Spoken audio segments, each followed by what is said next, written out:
Alors aujourd'hui, on regarde les facteurs premiers. Comment décomposer un nombre avec seulement des facteurs premiers? Premièrement, il faut comprendre qu'est-ce qu'un nombre premier. Ici, j'ai fait une petite banque. Il n'y en a pas, il y en a plus que ça, c'est sûr. Ici, ils ne sont pas tous présents. Un nombre premier est un nombre qui a comme diviseur seulement un et lui-même.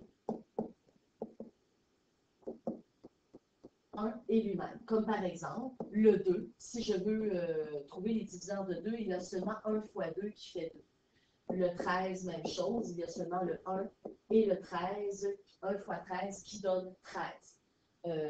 Un contre-exemple serait par exemple 25. 25 n'est pas un nombre premier parce que pour faire 25, on a 1 fois 25 et nous avons aussi 5 fois 5. Donc, ça prend au moins un autre nombre que 1 et lui-même pour que ce ne soit pas un nombre premier. Et on appelle ça ici, par exemple 25, nous appelons ça un nombre composé. Alors, si nous revenons à la décomposition en facteurs premiers, nous avons besoin de nombres premiers seulement, qui ont un et lui-même comme diviseur. Alors, j'ai fait une petite banque ici. Ce sont les nombres ici les plus utiles pour décomposer en facteurs premiers. C'est ceux qu'on utilise le plus souvent. Si ça, c'est possible qu'on en utilise d'autres pour des nombres qui sont plus gros. Donc, par exemple, 36. Je dois faire un petit arbre de facteurs qu'on appelle. Donc, 36, je peux partir de n'importe laquelle multiplication. La réponse, au final, sera la même. Donc, par exemple, si je prends 36, je peux prendre 6 fois 6 pour débuter. Je vais le faire en parallèle ici avec une autre multiplication pour vous prouver que peu importe par quelle multiplication on commence, la réponse sera la même. Donc, je pourrais très bien prendre 3 fois 12. Alors, je continue ma descente. Alors, je prends le 6. Qu'est-ce qui fait 6? Quelle multiplication fait 6? Parce que 6 n'est pas premier. Je peux encore trouver une multiplication qui fait 6, autre que 1 fois 6. Je n'utilise pas de 1 ici parce que 1 n'est pas un nombre premier. Donc, 1 est à proscrire dans cette situation. Alors, 6, je prends le 2 fois 3. Alors, j'entoure les nombres premiers dès que j'en vois un. Donc, 2 fait partie de la banque. Alors, je vais l'encercler. Lui, je ne peux plus le diviser davantage parce que ça me donnerait 1 fois 2 et ça ne servirait à rien. Le 3 fait partie de ma banque des nombres premiers, donc je l'encercle. Et je fais la même chose de l'autre côté avec le deuxième 6, avec encore 2 fois 3.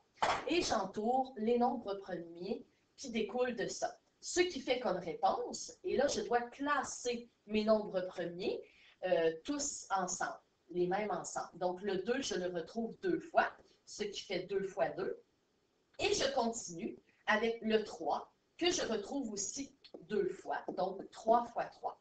Alors, si je fais ma vérification, 2 fois 2 donne 4, et 3 fois 3 donne 9, et 4 fois 9 donne effectivement 36, donc ma réponse est bonne.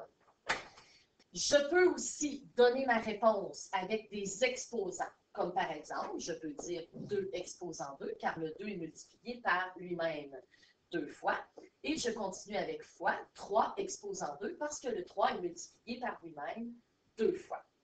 Si je le fais avec l'autre multiplication de départ, comme 3 fois 12, je me retrouve tout de suite avec 3 comme nombre premier, donc je l'encercle, et je dois poursuivre ma route avec le 12.